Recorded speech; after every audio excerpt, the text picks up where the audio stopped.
গোপালগঞ্জে হামলা ও সংঘর্ষে ছেলের মৃত্যু, বিচার চান ইয়ামিনের মা। বিস্তারিত দেখুন ডেস্ক রিপোর্টে।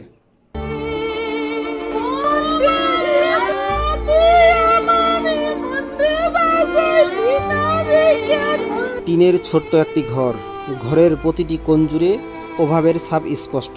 যেখানে প্রতিদিন চলে টিকে থাকার সংগ্রাম, সেখানে আজ শোকের ছায়া আরও গাঢ়। সামনের উঠোনে ভিড় জমিয়েছেন প্রতিবেশী ও স্বজনেরা।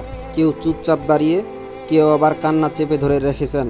উঠোনের একপাশে নিঃশব্দে বসে আছেন সানা বেগম। তার চোখে শুধু শূন্যতা। ছেলে ইমন তালুকদারকে হারিয়ে বাকরুদ্ধ এই মা। একদিকে সন্তানের মৃত্যু, অন্যদিকে অনিশ্চিত ভবিষ্যৎ। সংসার চালানোর দুশ্চিন্তায় দিশেহারা হয়ে পড়েছেন ইমনের স্ত্রী রোকসানা বেগম।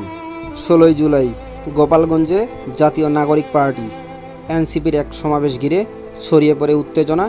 সংঘর্ষ শুরু হয় হঠাৎ। ঠিক সেই সময় শহর থেকে কর্মস্থল মুন্সি কোকারি দোকান থেকে বাড়ি ফিরছিলেন ইমন তালুকদার।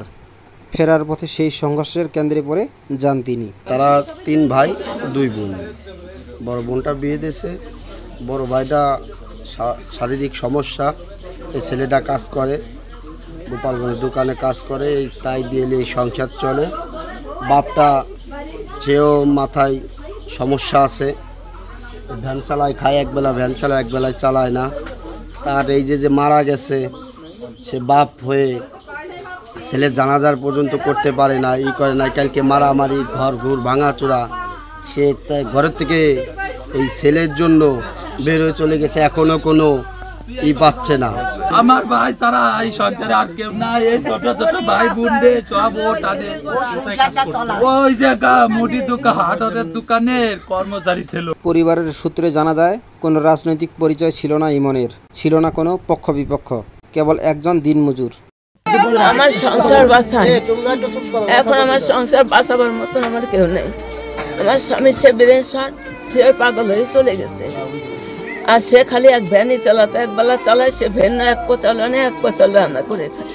এখন আমি যে 4-5টা ছেলে মেয়ে নিয়ে খাওয়ার কোনো পথ নাই, থাকারও পথ নাই। আমার ছেলের বিচার আমি চাই। এই বিচার যদি না পাই ভালো, তাহলে আমার আরো কি হবে জানি না। একজন পরিবারের ভরসা, সেই ইমন এখন শুধুই স্মৃতি। একটি প্রাণের এমন অকাল ঝরে যাওয়া কেবল একটি পরিবারের নয়, গোটা সমাজের ক্ষতি। প্রশ্ন থেকে যায়, এই সংঘর্ষের দায়ভার কে নেবে?